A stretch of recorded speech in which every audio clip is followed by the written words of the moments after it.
Greetings, kings and queens. Happy Sunday, and welcome back to the Always a Queen, the Metamorphosis platform for another Sunday afternoon live broadcast.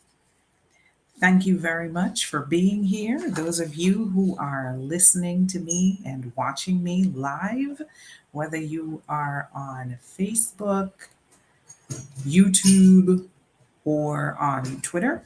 Thank you so much for being here for this live broadcast. And let me go ahead and also say thank you to the persons who will be watching this broadcast later on, because I know lots of you are going to come back and watch this recording on the YouTube page or perhaps on the Facebook page at some point in the future.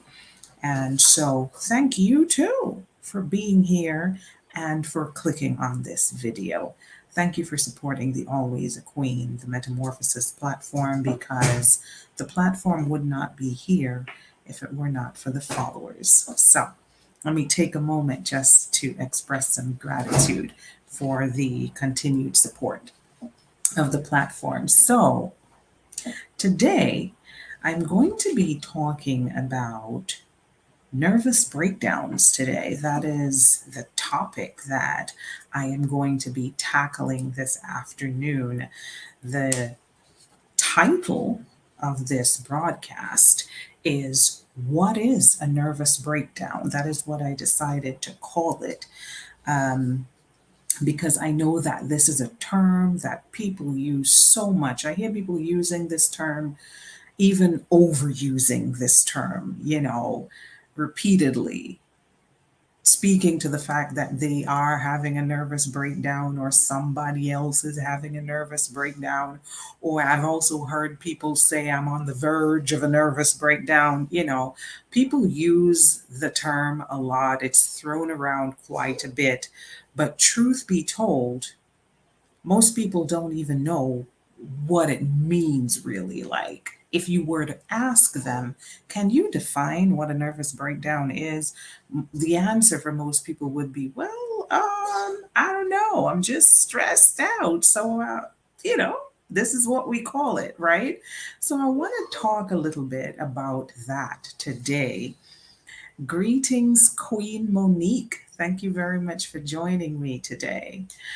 Right? So we're talking nervous breakdowns, but I want to start this afternoon's conversation by talking to you a little bit about the DSM, right? And I know people are probably, raising their eyebrows like, what?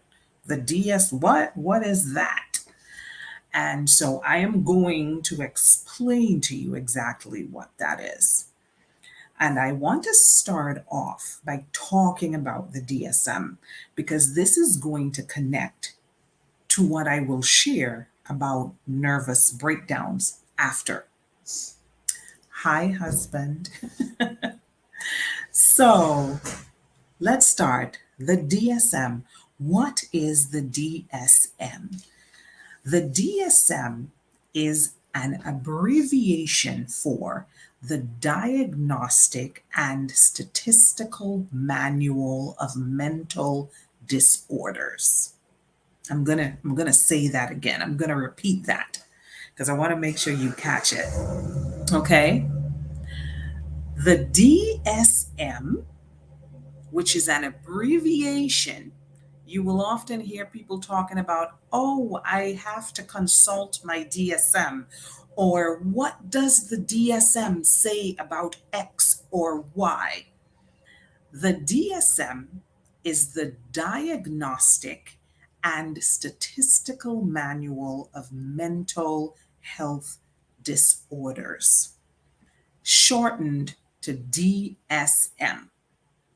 Now, what is the DSM? The DSM is basically the Bible of mental health disorders.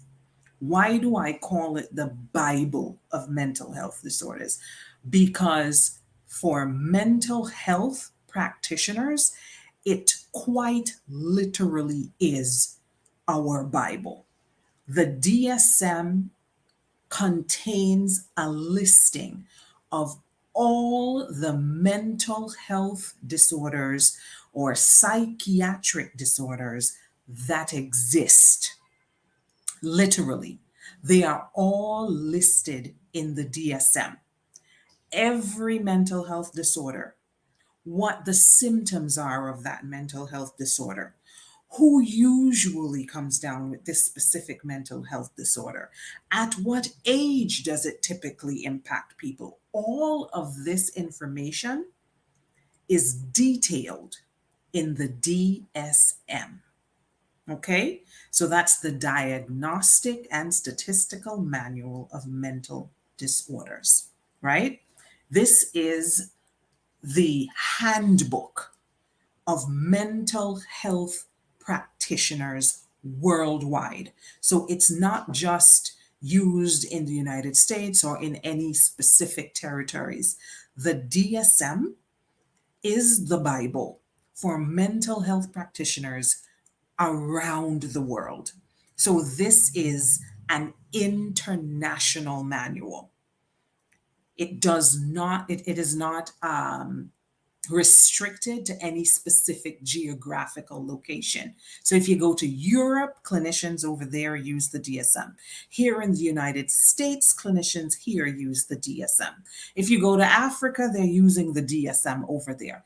It's an international manual that all mental health practitioners use to guide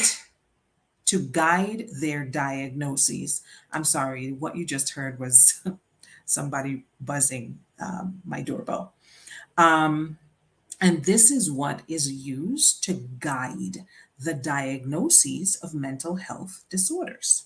Okay, so this is literally the book that we go to check to see if what we think somebody has is what they truly have.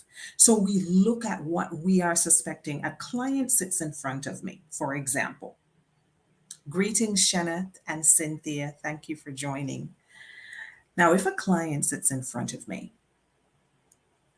and the client is describing to me a list of symptoms that he may have, as the clinician, I am listening to the symptoms, and based on the symptoms that the clinician has described, that the client described, I am already in my mind thinking, oh, that sounds just like this specific mental condition.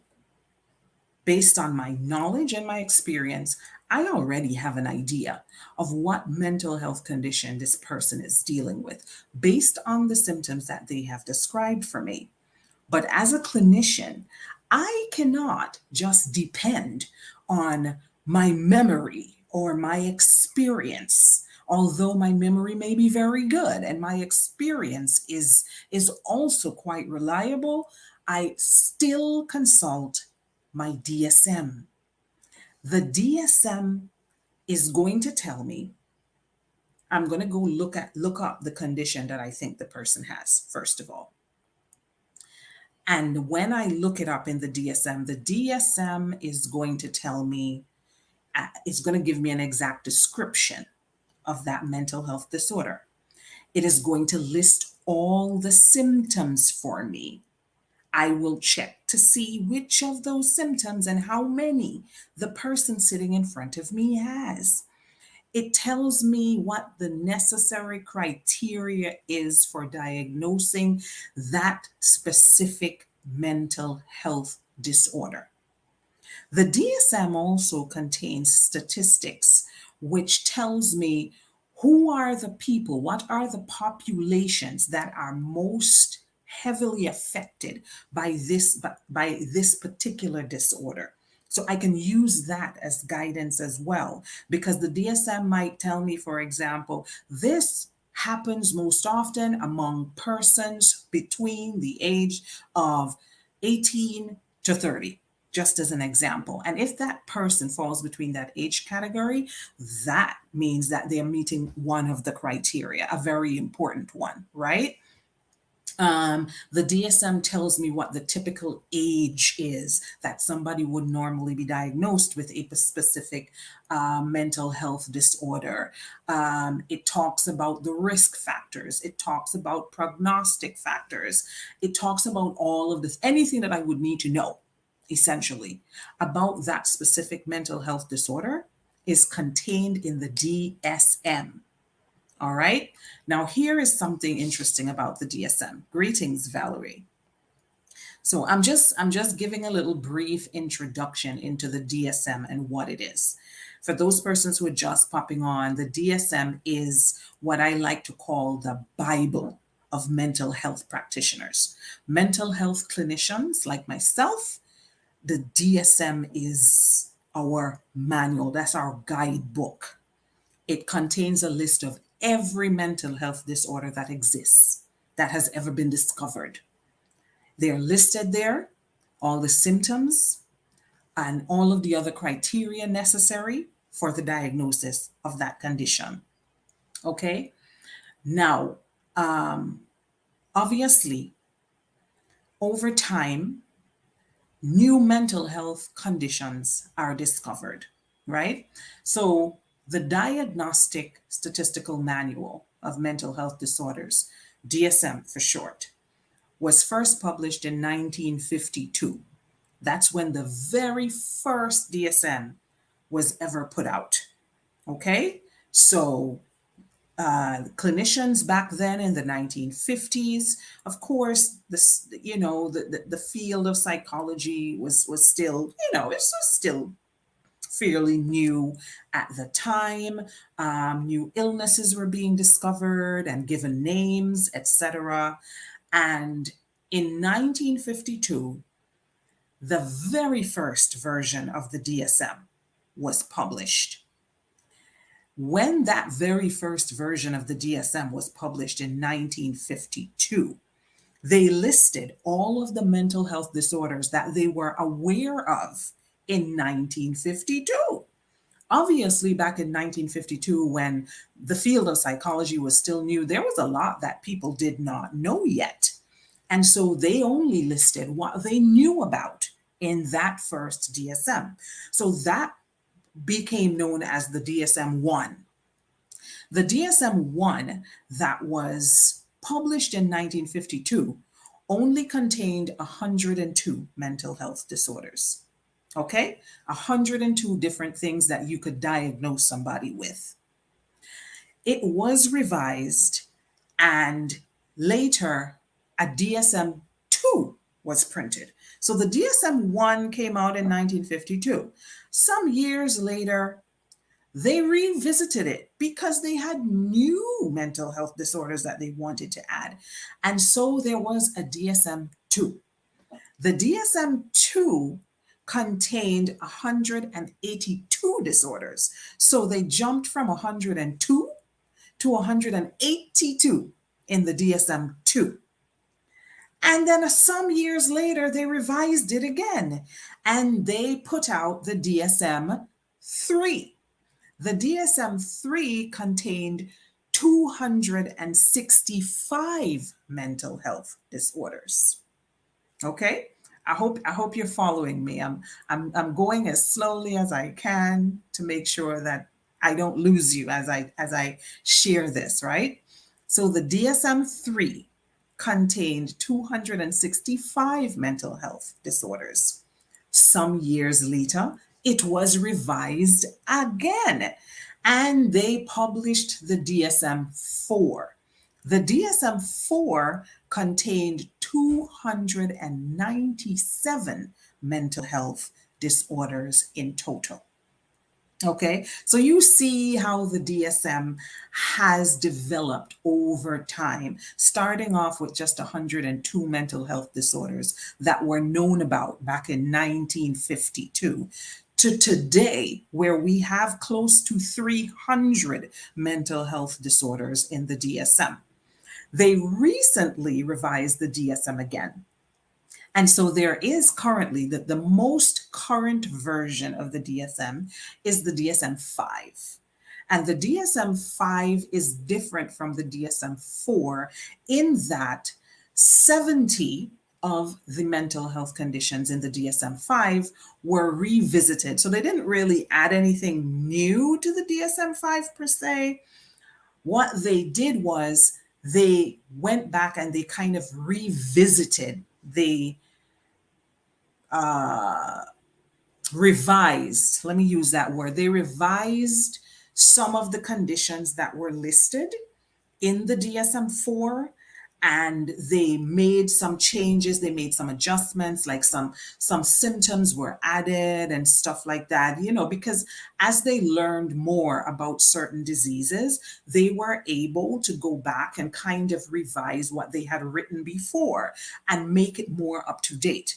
And so in the DSM 5, what they did was they took the DSM 4 and they just kind of revised around 70 of the conditions listed in the DSM 4 were revisited and kind of tweaked a little bit. Stuff was added, stuff was changed, and then they published the DSM 5.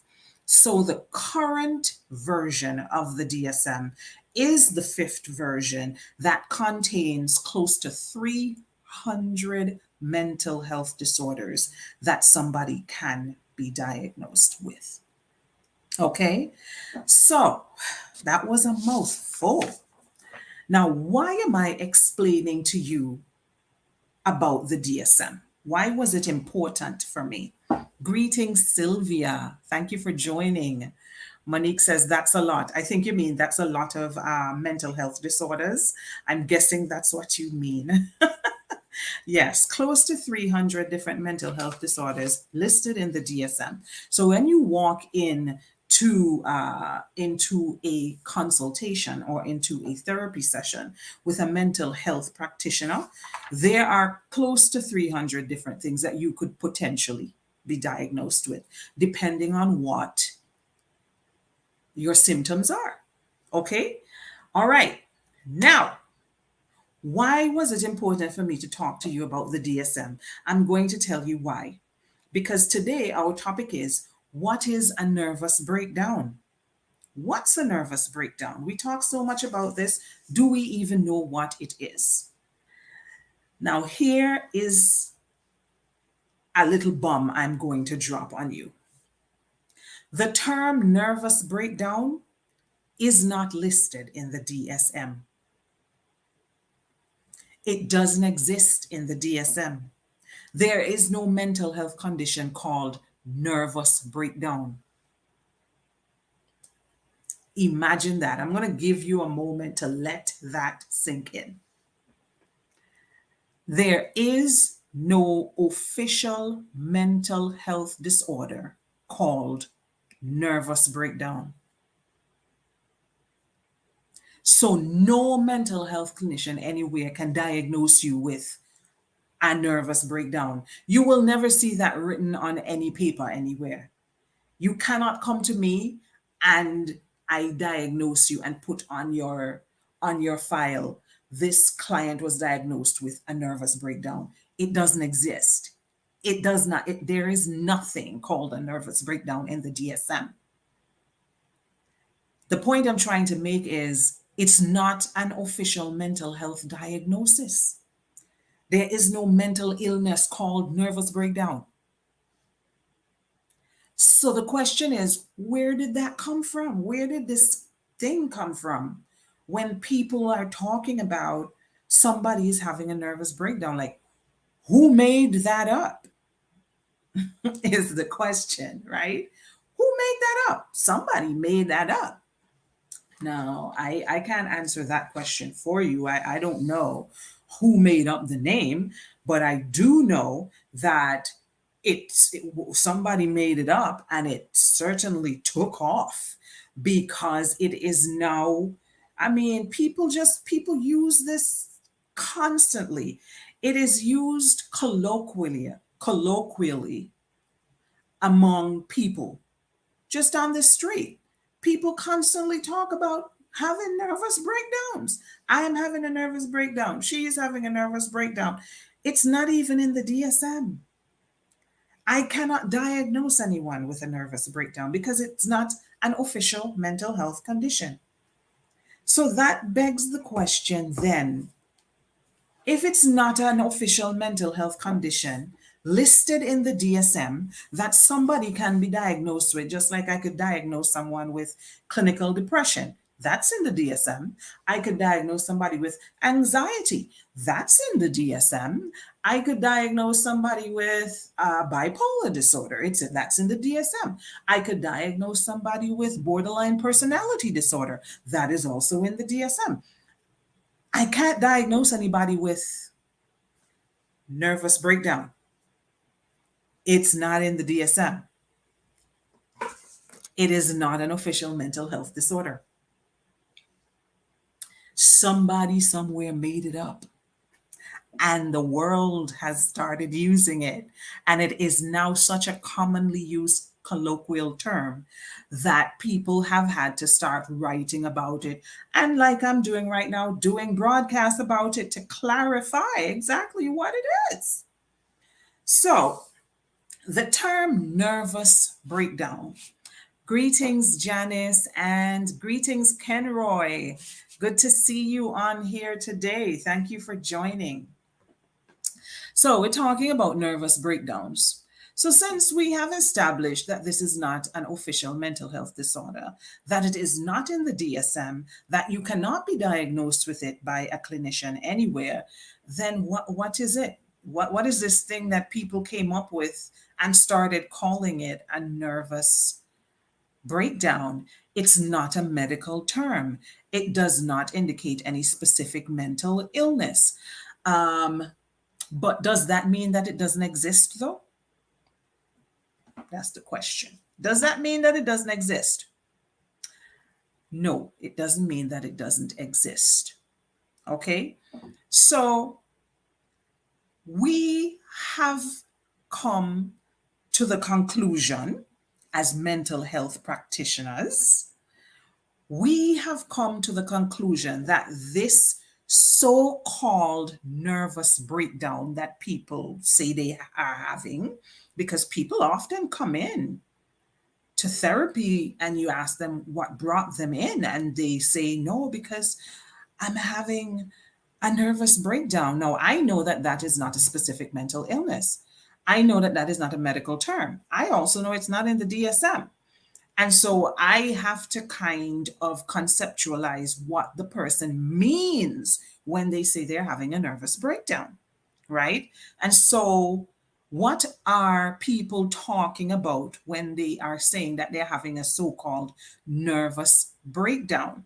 What we have learned is that it varies from person to person what it looks like. So, a nervous breakdown for me might not be a nervous breakdown for you, right? It varies from person to person. Somebody walks in and says that they're having a nervous breakdown, and their symptoms look nothing like the next person who walks in and says that they're having a nervous breakdown. But in their mind, they're having a nervous breakdown with two totally different set of symptoms, right? So it varies from person to person. And what we have found as clinicians is that the symptoms really of what people call a nervous breakdown, the symptoms are typically determined by what is causing this nervous breakdown, quote unquote. Because there's always a cause. The person doesn't just say that they're having a nervous breakdown out of the blue. Typically, something is going on in the background that is making them think that they're having a nervous breakdown. And there's an underlying cause to whatever symptoms they are experiencing. And what we have found is that it's the cause that typically determines what the symptoms look like to what people are referring to as a nervous breakdown. I hope I am making sense. So, what that means is that what constitutes a nervous breakdown varies from one person to the next. It doesn't look like any one particular thing. And this is the reason why, like I said, it's not an official mental diagnosis. It's not a medical term. It's something, it's quite literally something that people made up. Okay. And that it just took off and it became a trending thing to say that you're having a nervous breakdown. I remember one time when it was very common among, the elite and the rich to say, I'm having a mental breakdown, I'm having a nervous breakdown, right? But what does that mean? That is not an official term anywhere in the DSM. It's not a medical term. And so we have concluded as mental health professionals that when people, and this is a conclusion that we have drawn over time, of course, whenever people walk in and claim that they are having a nervous breakdown, what it is that they are experiencing an extraordinary level of stress. So much stress that they are overwhelmed and unable to function in their day to day life. Now, I want to clarify that a little bit. Experiencing some stress is a normal part of life. There is nobody out here who has zero stress. Experiencing some stress is a normal part of life, right? Everything isn't always going to be perfect. And so from time to time, you might be under some pressure. You might be under some pressure, whether it's work or school or whatever it is, family things going on. And so we all have a little pressure going on in the background. And so experiencing some stress is a normal part of everyday life. Now, that does not constitute a nervous breakdown. So, how do we go from experiencing some stress as a normal part of everyday life to the point where we cannot cope? And so we move from the normal everyday stress to what I like to refer to as overwhelming stress. So you get to the point where you are no longer at normal stress levels. You are experiencing a level of stress that is so high that it is literally incapacitating you. You are experiencing a level of stress that is so high that you're handicapped. You cannot function. It is literally making you dysfunctional. You cannot. You've reached a point where you just cannot cope. So essentially, what people call a nervous breakdown essentially is them experiencing a level of stress that is so overwhelming that it has handicapped them and rendered them incapable of functioning on a day-to-day basis. Like the level of stress has gotten to the point where it has literally just brought their life to a complete stop. They can't work, they can't sleep, they can't eat, they can't do anything. And this is what people typically describe as a nervous breakdown. But what it is in actuality is you experiencing a level of stress that is so high that it has overwhelmed and completely taken you over and rendered you completely handicapped. So, that basically, in a nutshell, is what people call a nervous breakdown. I hope I'm coming through clearly here today. If I am coming through clearly, if you are understanding me clearly what I'm trying to explain here, let me know in the chat section, please. Okay? I would love to know that you're really understanding what I'm sharing with you today. Okay?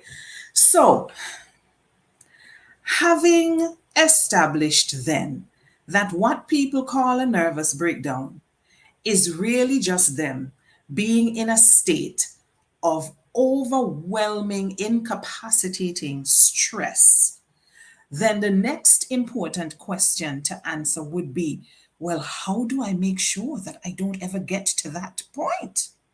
What do I need to do to ensure that my everyday stress level, like the regular day to day normal pressures of life, how do I ensure that that does not escalate to the point where I am completely dysfunctional, and my life just comes to a grinding halt because I cannot do anything based on the fact that I'm experiencing such tremendous stress that I just can't handle it. I literally cannot cope, right? And so I think one of the first things that is important here is for you to know what the signs are. What are the signs that would indicate to you that you might be on the path to that? Because it doesn't just happen from one day to the next. You don't just go to bed today and tomorrow morning you wake up overwhelmed. That's not how it works. It is an accumulation that occurs over time, and it becomes progressively worse and worse and worse until you get to the point where you literally shut down and you can't cope.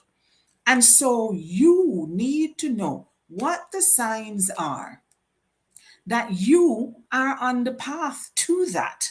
All right. And it may not be you. This isn't just for you. It may not be you that's on the path. It may be a family member. It may be someone you know that might be on the path toward experiencing this overwhelming stress that I'm talking about, that people refer to as the nervous breakdown. Right? So, what are some of the signs and symptoms that you need to watch out for to that might indicate to you that you're heading down that road and you need to watch yourself, right? If you are feeling symptoms of anxiety or depression, if you are experiencing symptoms of anxiety or depression, I have to start with that because that is very, very common. That is absolutely an indicator that you are not managing life's day to day stresses as you should. If you are experiencing such high levels of stress that you are experiencing depression symptoms and anxiety symptoms, you are on a path that you need to get off of. So that's at the top of my list. If you are experiencing severe self-esteem issues, and when I say severe self esteem issues, I mean there are people who experience self esteem issues that are so bad that they literally would get outside, go to their car, turn around, come back inside to change their dress because they just don't think that they look good enough in it. And they go back out again and come back inside and change again and do keep doing that until they're late for work. Like there are people who literally do that. It's like a level of low self-esteem and lack of self-confidence that is actually making them just dysfunctional. That is an indicator that you are not handling the stresses in your life as well as you could or should, and you're on a path that you need to watch. Fearfulness, extreme fear, is another indicator. If you are constantly irritable, always miserable, never having a good day, that is an indicator that you're probably not handling the stresses in your life very well. Constant worry. Constant worry is an indicator. And I have to point my finger at myself because I tend to worry a lot. That's something that I have been working on and continue to work on. My husband always tells me I worry too much, right? And that has often led me to sometimes feel overwhelmed with the amount of things that I have to deal with because I sit and I'm just worrying and worrying and worrying. But worry doesn't fix anything. Worry fixes nothing. Worry just makes you sick. Okay. And so, if this is something that you're dealing with, that is an indicator that you are on the path to experiencing overwhelming stress, or what people like to call a nervous breakdown. Feeling helpless, feelings of helplessness, like you're not in control of your life and you feel like your life is spinning out of control and you don't know what to do. That feeling of helplessness and hopelessness, that is also an indicator that you're on a path towards this overwhelming stress. getting angry very easily, people who are very quickly irritated. It's like the slightest little thing. And especially if you're a person who doesn't normally get upset, you're a person who's usually very calm, very zen, as we like to say. And then all of a sudden these days, everything is making you upset. Everything is a problem. You're snapping, snapping, snapping, snapping all the time. You are possibly on a path to overwhelming stress. That is a definite indicator that you're not handling whatever day-to-day stresses are happening in your life very well, and you're on a path to becoming overwhelmed by it. So that is something to keep an eye on. Withdrawing from family and friends is another sign that you are on a path to overwhelming stress and that you're not managing the stresses in your life very well. Okay, so if you're normally an outgoing person, all of a sudden you don't want to be around anybody, you don't want to see anybody, you don't want to talk to anybody, check yourself. Losing interest in your favorite activities, if there's something that you typically enjoy, and all of a sudden you have lost interest and lost enthusiasm in the things that you usually love doing, that is also an indicator that you're on that path. If you are experiencing panic and anxiety to the point where it is affecting your breathing. You know, sometimes people get so stressed and worked up and wired up that they literally are struggling to breathe. Like they literally get to a point where they're having difficulty just taking a breath and filling their lungs. And somebody has to help them and tell them, okay, stop, breathe, breathe with me, breathe. I'm sure you have seen this before. If you are having levels of stress that get to the point where you have moments where you literally cannot breathe, you're on a bad path right there. You are on a path to absolutely being overwhelmed by whatever is going on in your life. Okay? Uncontrollable crying is another thing. Everything makes me cry. If somebody just said something and I'm crying. I just watched something on TV, I'm crying. I just, went to work and somebody said something to me that I didn't like and I'm crying. And it's just uncontrollable crying. It's like you don't want to cry, but you just keep crying. That's also an indicator that you're not handling whatever stress is going on in your life very well and you are on a path to being overwhelmed. Okay? Um, if you are having thoughts of harming yourself or you're having any suicidal ideations, thoughts of suicide, well, that I obviously I don't have to tell you. If you are thinking about harming yourself, my friend, you are on a path to being overwhelmed by the stress in your life, and you need to check yourself. Okay? That last one is a really big one. Self harming, suicidal ideations, suicidal thoughts, suicide attempts, anything along those lines, you are clearly, you've already gone past the point where that's regular stress.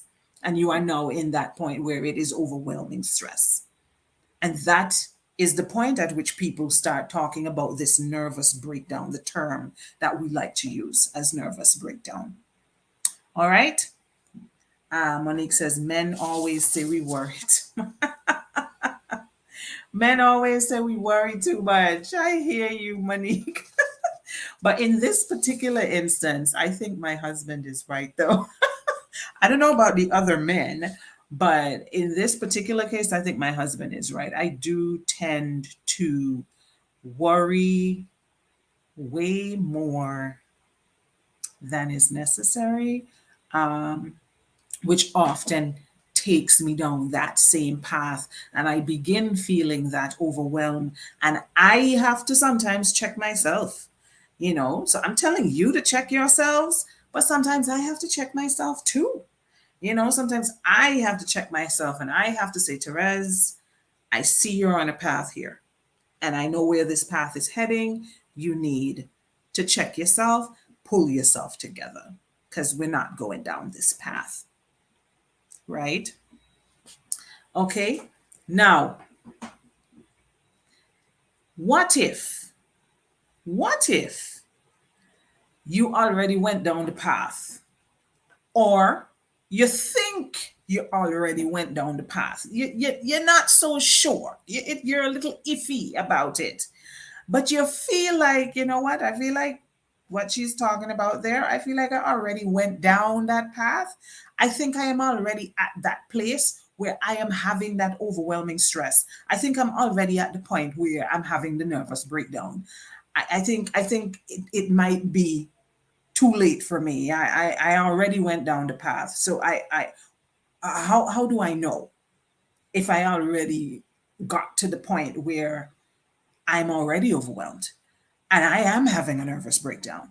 How can I tell? Because I feel like that might be me. I don't think I'm at the point where I can stop it. I feel like I'm already too far gone, right? So let's talk about what it looks like when you are at the point where you have been completely overwhelmed by the stress in your life, to the point where it is literally shutting you down and making you unable to function. Okay? Charmaine. Oh, Charmaine. True, true, true. Being able to control your stress levels is so important. Oh, yes. Oh, yes. When you hear people saying that stress can kill you, it's not a joke, people. It literally can. It's not a joke. Stress management is important, very important. So now let me address the people who feel like they have already gone all the way down the path. They have already gotten to the point where they are at the nervous breakdown. Like, how how do I know if I'm already there? I'm going to tell you what some of the things are that will let you know if you're already there at that point, and that you probably need to get some help as soon as possible. If you're having trouble concentrating, you're at work or you're at school, and you are having trouble concentrating, it is affecting your work, you're unable to get your work done, it is literally making you dysfunctional. Because I'm not just talking about like you're having a little, like you just get distracted and then you get back to work. Like, I wasn't concentrating for a couple of minutes and then I got back to work. That's not what I'm talking about. I'm talking about trouble concentrating to the point where your boss might be asking you what is wrong with you. The quality of your work has decreased, you're not producing what you normally produce, you're making all kinds of errors that you don't normally make, you can't study, you can't get your assignments done for school. That I'm talking about serious trouble concentrating, not just mild stuff. Okay, that is definitely an indication that you are overwhelmed and you need to get some help. Do something about it. In other words, studies have shown that stress affects not just your mind, but also your body. Long term stress can lead to structural changes in the brain, and that can affect your memory. It can affect your ability to remember things. It affects your ability to concentrate, which is why trouble concentrating becomes an issue if you are overwhelmed.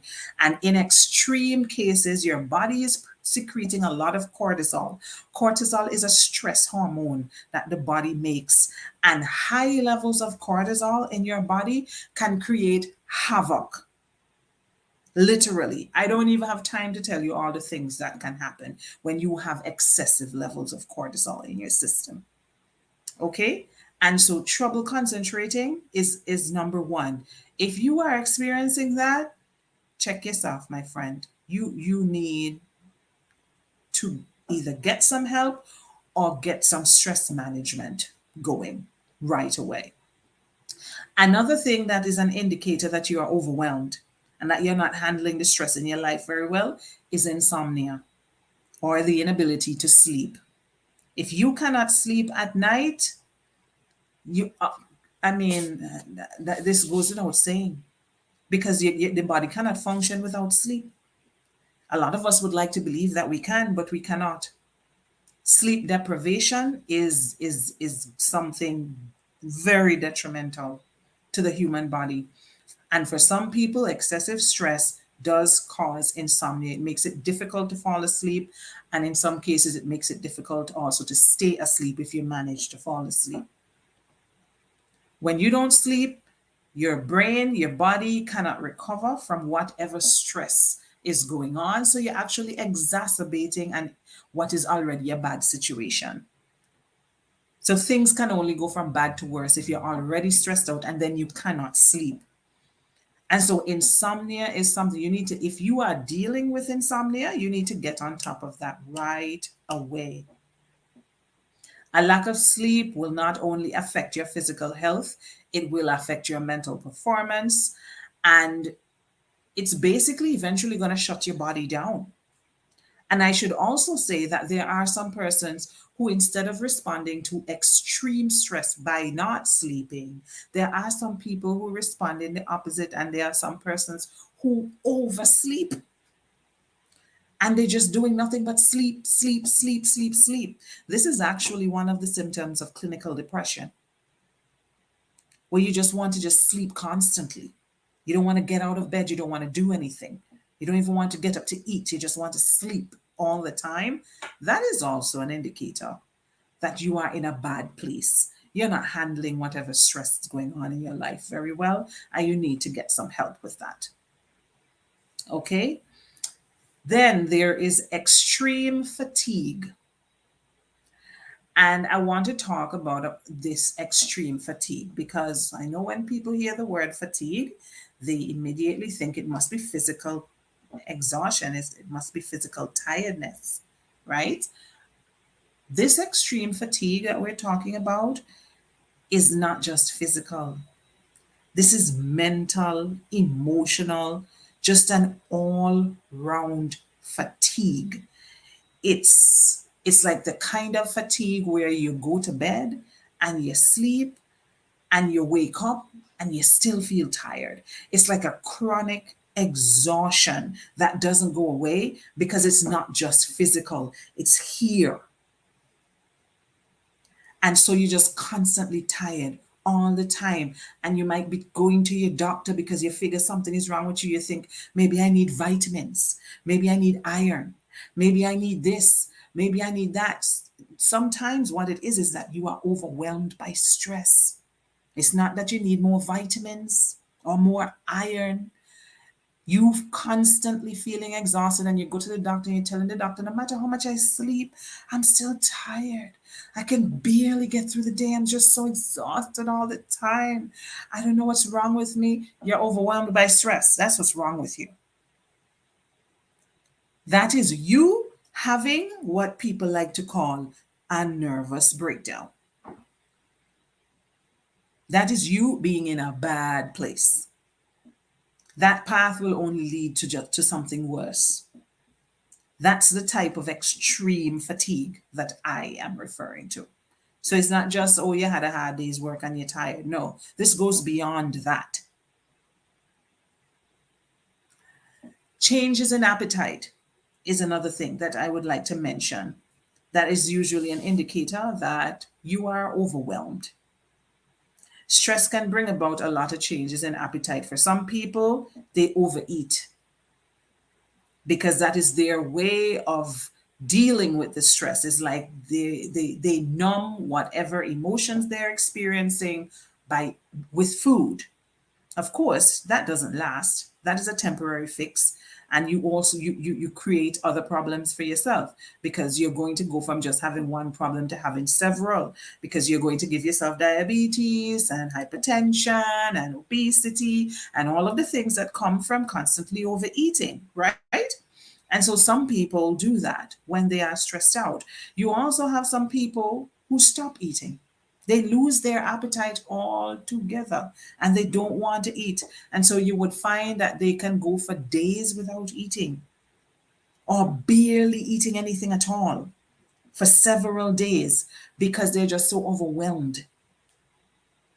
This is a sign that you're not handling whatever stress is going on in your life very well.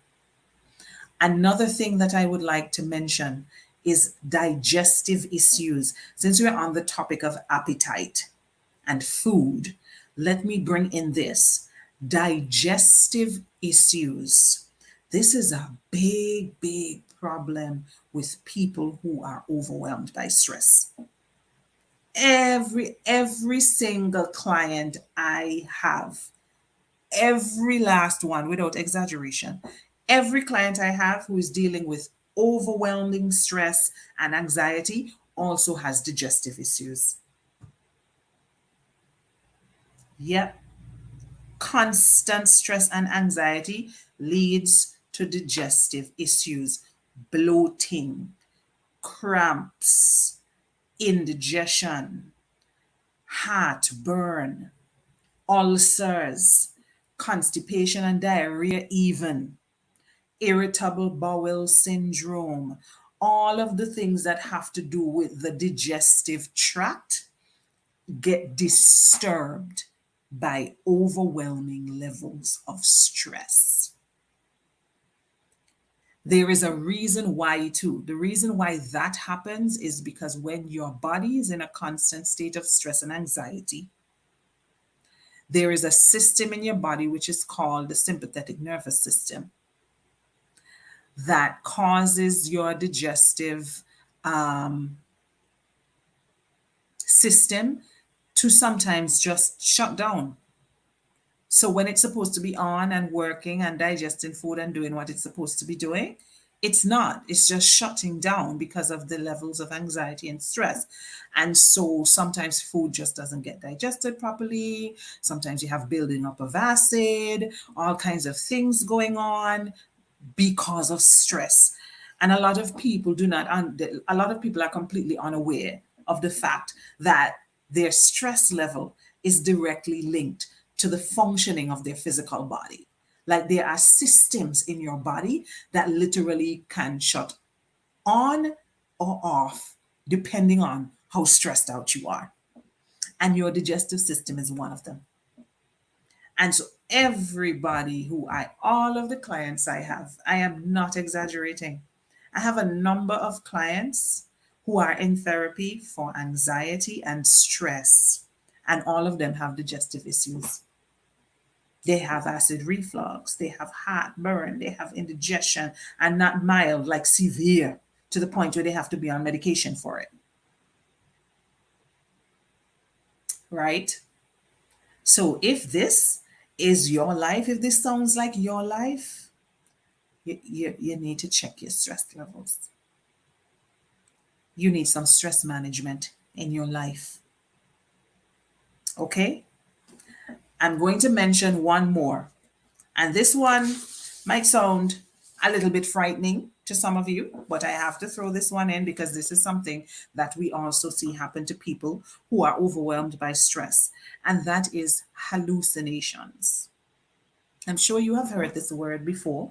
Hallucinations. What are hallucinations? Hallucinations are you basically hearing or seeing things that aren't really there. And I know that we think, oh, if you're seeing things and hearing things that aren't there, then that must be some other mental health condition. It must be schizophrenia or something like that. Oh, no. It's not just in those mental health conditions that you can have hallucinations. You can have hallucinations just from overwhelming stress. This might be shocking to some of you, but it is the absolute truth. There are people who get to the point where their stress levels become so high and so completely overwhelming that they get to the point where they literally begin to have hallucinations. That is you know that has to be like a crazy high level of stress for somebody to be hallucinating, but it happens. And so, if you have ever experienced hallucinations of any kind, if you're listening to me right now, whether you're listening to me now live or you're listening to this recording, and you have experienced hallucinations and you're just dismissing it and thinking it's nothing, or just pretending that it didn't happen because you're like, okay, no, that didn't just happen. I must have imagined it. Please don't ignore that. that is an indicator that you are under more stress than you can manage. You need some help. You need some stress management skills and tools. Okay? So please do not ignore. Let me take a moment and look at the chat section because I see some comments here. Charmaine is sharing with us some of the ways that she de-stresses. To de-stress when I feel overwhelmed, I pray, sing, or listen to uplifting music. I also take myself away from stressors. I'm not sure what NY is. I I think she clarified that here. I take myself away from my stresses by doing something positive. Okay. Stress sometimes makes me feel like I'm having an anxiety attack. Yes, and I did speak about that earlier where you get to the point where sometimes you're feeling like you even can't breathe properly. You have anxiety attacks and panic attacks that sometimes affects your breathing, and that also is quite possible. And if you are at that point, Charmaine, it means that you need to watch yourself. You need to watch yourself, take care of yourself, and start exercising some really good, consistent stress management. Okay? All right. So let's talk about the treatment of this overwhelming stress. Because when people walk into the office and they say, "This is what I'm experiencing," obviously we have to help them. We have to figure out what to do to help them, you know. And teaching people stress management skills, of course, is important. And we do that as clinicians, of course. We do teach a lot of stress management skills.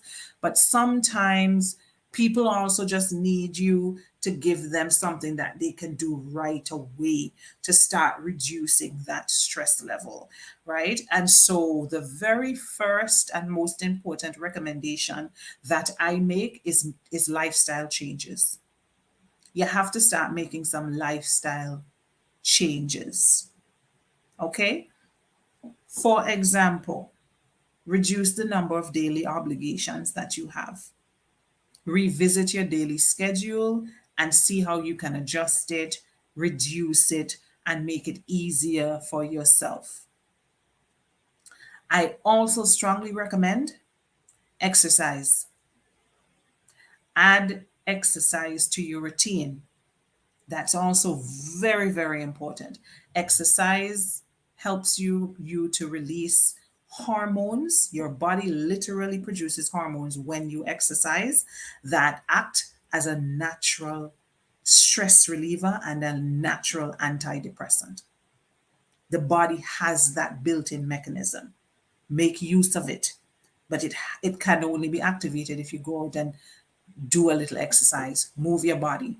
And exercise doesn't mean you have to go and get an expensive gym membership. Exercise can simply mean going outside and taking a walk every morning or every evening, or even getting up and doing some movement inside your house if you don't want to go outside or you can't go outside, but move your body. Another lifestyle change that I strongly recommend: eating a healthy diet. Eating a healthy diet. Having a diet that is filled with junk and unhealthy things does not do any good for you if you are already under tremendous stress. Remember, I told you that your physical body, there are literally systems in your body that respond to your stress level. They shut on and shut off depending on how stressed you are. And one of them is your digestive system. And if you are having digestive issues because you're constantly stressed, and then on top of that, you are always eating junk and you're not maintaining a healthy diet, I mean, that is a disaster waiting to happen. So we need a healthy diet as well. Another thing is learning to take breaks. Rest is important. Rest is important. I know that there are some people out here who believe that they need to be the one who gets the trophy for working the hardest, They need to be the one who gets the trophy for never taking vacation. They've been working here for 10 years and I never took a vacation, so I should get a trophy for that. Like, yeah, that's something to be celebrated. Actually, no. Take your vacation. Take your days off. Rest. My mother always used to like to say to me, don't think you can kill work. You can't kill work. Work will kill you. So rest is important. When it is time to work, work. But when it is time to rest, rest. Please. Very important. I encourage a lot of my clients to practice meditation. Why? Because meditation forces you to be still. It forces you to not just bring your body into stillness for a while, it forces you also to bring your mind into stillness for a while. And you don't have to meditate for an hour. You can do a 5 minute or a 10-minute meditation. And don't tell me that you cannot make 10 minutes out of 24 hours in the day for yourself. I tell some people, take 10 minutes a day and meditate. And they're like, I don't have time. I don't have time. I'm like, you can't take 10 minutes out of 24 hours just to sit still and meditate? 10 minutes for yourself? What are you doing that prevents you from being able to just pause, stop everything, shut everything down, pause, and just be still and take 10 minutes to quiet and refresh your mind and your body? 10 minutes. 10 minutes a day. Just 10. And believe it or not, there are some people who seriously struggle to do that. Giving themselves 10 minutes is a struggle. 10 minutes every day. Just 10. I didn't ask for an hour. 10 minutes. If you are struggling to find 10 minutes for yourself out of 24 hours, you're in a bad place. You're in a bad, bad, bad place. No, no, no, no, no. If you have 24, we all have 24 hours in a day. There are no days that have 26 or 28 hours. All of us get 24. If you cannot tell me that you can take 10 minutes out of your day, I mean, I would be happy if you could take 30 minutes, but I'm trying to be reasonable with people who claim that they're so busy. 10 minutes out of the day and meditate. Sit still. Bring your body to a complete stop. Turn everything off. Turn off the radio, turn off the TV, turn off the news, turn off the phone, turn off everything. And meditate. Sit in stillness for 10 minutes every day. It's a game changer. Just try it. You can do it by yourself.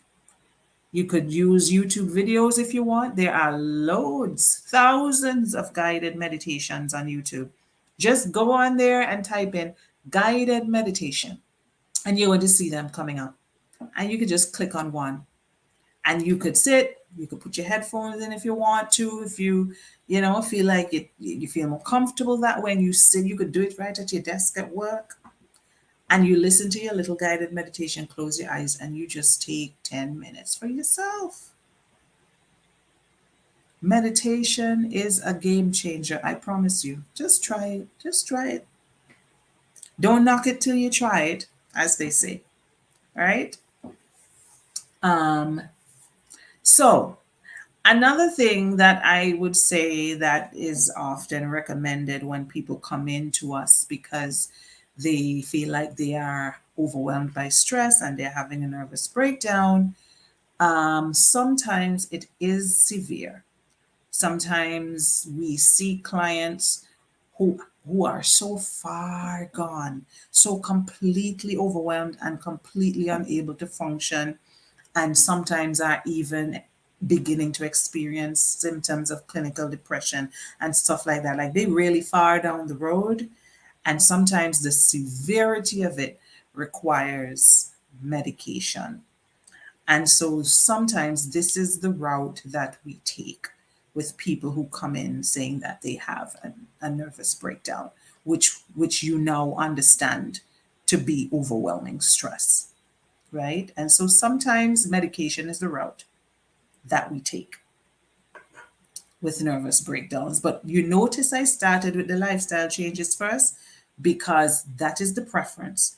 We would prefer if we could just make lifestyle changes and fix the problem. We do not want to put people on medication. That is a last resort. But if it comes to that, then we have to do what we have to do. But the go-to at the top of the list is to make lifestyle changes to help the client manage their stress better than they're doing. If, however, it is too far gone, sometimes you will find that people just have to get some medication. And so you might have to take something for anxiety. You might need some anti anxiety medication. Antidepressants are often prescribed for that. And, sometimes people need to be prescribed sleep aids because they're suffering from severe sleep deprivation because they have insomnia that is so severe that they cannot sleep at night. And of course, if they are unable to sleep, it makes the anxiety and the stress worse than it already is. And so sometimes people do need to be put on sleep medication to help to stop sleep disruptions.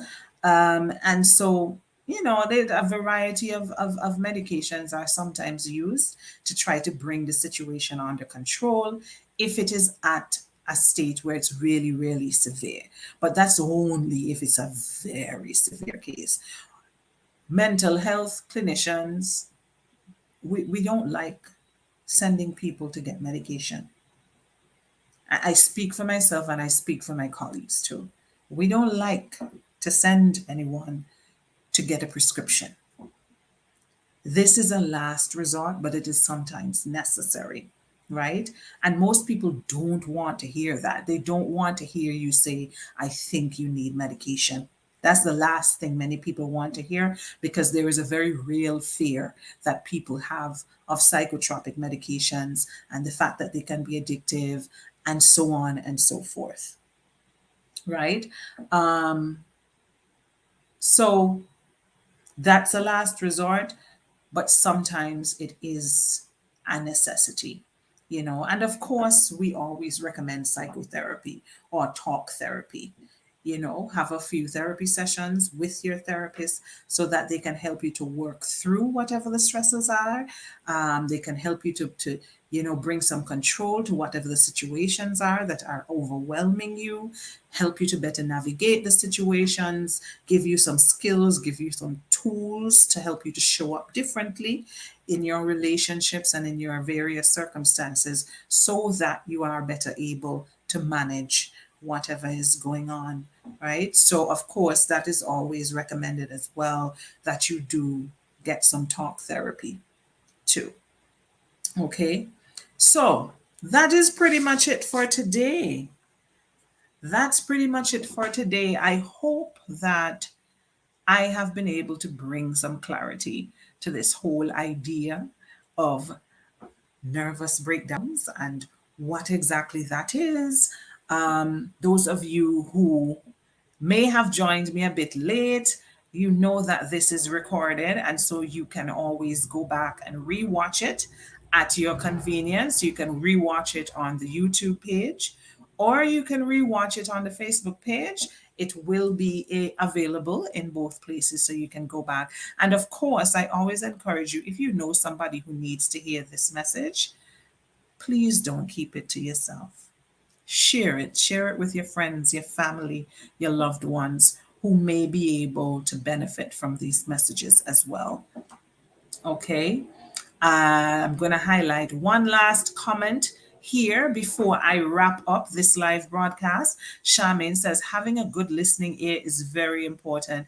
Getting involved in extracurricular activities like joining a sports club or humanitarian organization helps. I absolutely agree. I especially like the idea of joining a humanitarian organization because helping others does such a good job of helping us to forget or to at least better deal with the stresses in our own lives. It takes our mind off of all the things that we think are wrong with our lives when we are helping other people. Many times, as a matter of fact, it helps you to be able to see that perhaps your life is not as terrible as you think it is when you see the experiences of others.